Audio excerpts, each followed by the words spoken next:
3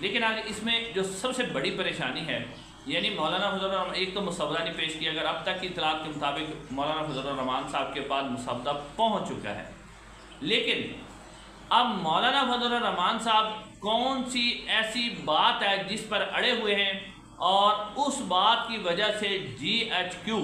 جو ہے وہ حکومت کو اس نے مزید ڈنڈا دیا ہوا ہے۔ محسن نقوی بار بار جا رہے ہیں کہ مولانا فضل الرحمان صاحب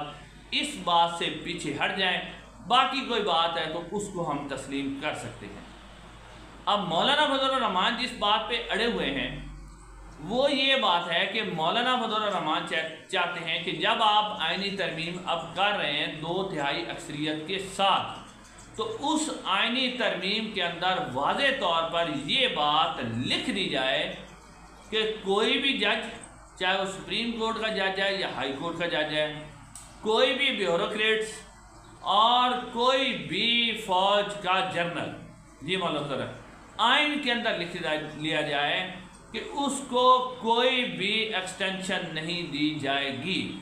جی ہاں، یہ آپ نے صحیح سنا ہے، مولانا فضل الرحمان صاحب نے یہ واضح طور پر کہا کہ ابھی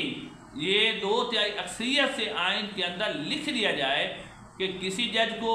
کسی جرنیل کو، کسی بیوروکریٹس کو جب وہ ایک دفعہ اپنی نوکری کرے گا، اپنا ٹینور مکمل کرنے کے بعد وہ چلا جائے گا، اس کو ایکسٹینشن نہیں دی جائے گی۔ اس کے اوپر مولانا فضل الرحمان بالکل اڑے ہوئے ہیں، اور مولانا فضل الرحمان صاحب اس سے بالکل پیچھے ہٹنے کے لیے تیار نہیں ہیں۔ اب یہ بات مولانا فضل الرحمان نے جب کی، اور دوسری صورت میں ان کے سامنے جو مسودہ تھا کہ آپ ترمیم کرنا کیا چاہ رہے ہیں وہ بھی نہیں رکھا گیا۔ اب اس کے بعد جو ہے جی ایچ کیو میں طلبی ہوئی شہباز شریف صاحب کی، انہیں کہا گیا کہ یہ آپ کیا کر رہے ہیں، پھر محسن نقوی صاحب گئے، کیونکہ اصل جو پریشانی ہے قاضی فیاض عیسیٰ صاحب کو تو شاید ملٹری اسٹیبلشمنٹ بھی نہیں رکھنا چاہتی، قاضی سے انہیں کوئی غرض نہیں ہے، قاضی صاحب کو وہ نہیں رکھنا چاہتے، وہ صرف اپنی مرضی کا چیف جسٹس لانا چاہتے ہیں اور اسلام آباد ہائی کورٹ سے جان چھڑوانا چاہتے ہیں، بس ان کا مسئلہ حل ہو جائے گا، قاضی سے انہیں کوئی لگا نہیں۔ قاضی صاحب کو صرف نواز شریف صاحب رکھنا چاہتے ہیں، لیکن نواز شریف صاحب تب تک خاموش ہیں، انہوں نے کوئی بات نہیں کی۔ اب ناظرین، جو مولانا فضل الرحمان جس بات پر اڑے ہوئے ہیں، اسی بات کی اسٹیبلشمنٹ کو پریشانی ہے، کیونکہ جناب ناصر منیر صاحب چاہتے ہیں کہ وہ 2007 جب ان کی جو ٹینور ہے وہ ختم ہو تو اگلے سال جب ان کو بھی ایکسٹینشن دی جائے۔ اس بات پر مولانا فضل الرحمان راضی نہیں ہے، تو اب یہاں پر جو ڈیڈ لاک آیا ہوا ہے، جس کی وجہ سے اب اسمبلی کے اجلاس کا جو ٹائم ہے اسے مزید ڈیلے کر دیا گیا ہے۔ اس دوران اب مولانا فضل الرحمان سے مزید ملاقاتیں ہوں گی، انہیں آفر کی جا رہی ہے کچھ لینے دینے کے حوالے سے۔ اب دیکھتے ہیں کہ مولانا فضل الرحمان اس کے اوپر مانتے یا نہیں مانتے۔ اب ناظرین، آخر میں آپ کے سامنے رکھتا ہوں کہ پاکستان تحریک انصاف کے کون سے ایسے اراکین ہیں جو کہ اس وقت ووٹ دے سکتے ہیں۔ ناظرین، پاکستان تحریک انصاف کے سپریم کورٹ کے فیصلے کے بعد 8 ایسے لوگ ہیں جو آزاد ہیں، اس میں سے ایک بیرسٹر گوہر ہیں، دوسرے عمر ایوب ہیں، تیسرے علی اصغر خان ہیں، چوتھے ظہور حسین قریشی ہیں، اور اس کے بعد بریگیڈیئر ریٹائر اسلم ہیں، اورنگزیب خان کھچی ہیں اور مبارک زیب خان ہیں۔ یہ ہیں آزاد اراکین، لیکن ان میں سے جو ہے بیرسٹر گوہر، عمر ایوب، علی اصغر خان یہ کسی صورت بھی ووٹ نہیں دیں گے، اور ظہور حسین قریشی جو کہ خانیوال NA 146 سے پاکستان تحریک انصاف کے MNA ہیں، لیکن پاکستان تحریک انصاف یہ سنی اتحاد کونسل میں شامل ہے، یہ مختوم شاہ محمود قریشی صاحب کے بھانجے ہیں، وہ کینیڈا ہیں، تو وہ بھی ووٹ نہیں دیں گے، ان کے بعد میں وہ کینیڈا چلے گئے ہیں۔ اب ناظرین، جن 3 لوگوں کے اوپر کہا جا رہا ہے کہ وہ حکومت کو ووٹ دیں گے، اس میں بہاڑی سے منتخب ہونے والے اورنگزیب خان کھچی ہیں، اور اورنگزیب خان کھچی کے حوالے سے یہ میں آپ کو اخبار کی خبر دکھا رہا ہوں کہ محترمہ زرتاج گل صاحبہ کہتی ہیں کہ اورنگزیب خان کھچی جو ہے وہ لاپتہ ہیں، ان کا ابھی تک کچھ اتا پتہ نہیں ہے، اور جب اسمبلی کا اجلاس ہوگا اگر اس کے اندر وہ پیش ہو جاتے ہیں تو پھر پتہ چل جائے گا کہ وہ کس کے پاس تھے۔ اس کے بعد بریگیڈیئر جو اسلم گھمت صاحب جو کہ سیالکوٹ سے بنے تھے وہ بھی غائب ہیں، ان کا بھی کوئی اتا پتہ نہیں ہے، PTI کے مطابق ان کو بھی اغوا کیا گیا، وہ بھی ووٹ دیں گے۔ اور جو مبارک زیب ہیں، مبارک زیب جو ہیں وہ پاکستان تحریک انصاف سے ناراض ہیں، اور وہ تو ویسے بھی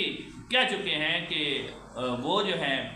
وہ تو اپنے حلقے کا خیال رکھیں گے، وہ 20 کروڑ روپے کی ڈیمانڈ کر رہے ہیں اور اس طرح کی باتیں کر رہے ہیں۔ تو پھر ایک تو یہ بات ظاہر ہو گئی کہ اس وقت جو مبارک زیب کو ٹکٹ دیا ان کے بھائی کو ٹکٹ نہیں دیا گیا تھا تو وہ فیصلہ بھی پی ٹی آئی کا ٹھیک تھا، کیونکہ انہوں نے بعد میں ایسے کہنا تھا جیسے اب یہ مبارک زیب کہہ رہا ہے، کیونکہ اس نے عمران خان کی تصویریں لگا کر ووٹ لیے تھے باجوڑ میں سے، لیکن اب وہ کہہ رہا ہے جی میں اپنے حلقے کے لیے بہتر فیصلہ کروں۔ مبارک زیب صاحب کے حوالے سے کنفرم ہو چکا ہے کہ وہ حکومت کو ووٹ دیں گے، باقی رہ کے 2 ووٹ تو وہ کہا جا رہا ہے کہ بریگیڈیئر اسلم گھومن کیونکہ غائب ہے، اور ساتھ ساتھ جو ہے اورنگزیب خان کھچی جو کہ بہاڑی سے پاکستان تحریک انصاف کے ایم این اے ہیں وہ بھی غائب ہے، ان کا بھی عطا پتہ نہیں، وہ بھی ووٹ دیں گے۔ لیکن آج ان سب کا انحصار جو ہے وہ مولانا فضل الرحمان صاحب پر ہے، کیونکہ قومی اسمبلی اور سینٹ میں اگر حکومت یہ آئینی ترمیم منظور کروانا چاہتی ہے تو انہیں مولانا فضل الرحمان اور پاکستان کے یہ تحریک انصاف کے 3 آزاد اراکین کی حمایت لینا ضروری ہے۔ اب دیکھتے ہیں کہ مولانا فضل الرحمان جو اپنی ایکسٹینشن والی بات ہے اس پر ڈٹے رہتے ہیں یا مولانا فضل الرحمان اس کے اوپر ٹرننگ پوائنٹ لے لیتے ہیں، کیونکہ اس وقت جو دینے کی پوزیشن ہے وہ صرف حکومت کے پاس ہے، حکومت ہی مولانا فضل الرحمان کو دے کچھ سکتی ہے، پاکستان تحریک انصاف صرف ان سے وعدہ بعید کر سکتی ہے یا کے پی کے اندر سے 2 سینیٹر دے سکتی ہے، اس کے علاوہ کچھ نہیں دے سکتی۔ اب مولانا فضل الرحمان کچھ لیتے ہیں یا ہیرو بنتے ہیں، اپنی سیاست جو ہے آئندہ والی اس کو بچاتے ہیں جو کہ پاکستان تحریک انصاف کہہ رہی ہے، یہ تو آنے والا وقت ہی بتائے گا۔ انشاءاللہ آگے جو مزید ڈیولپمنٹ ہوگی آپ کی خدمت میں حاضر ہوں گے۔ اب تک کے لیے اتنا ہی، السلام علیکم ورحمۃ اللہ۔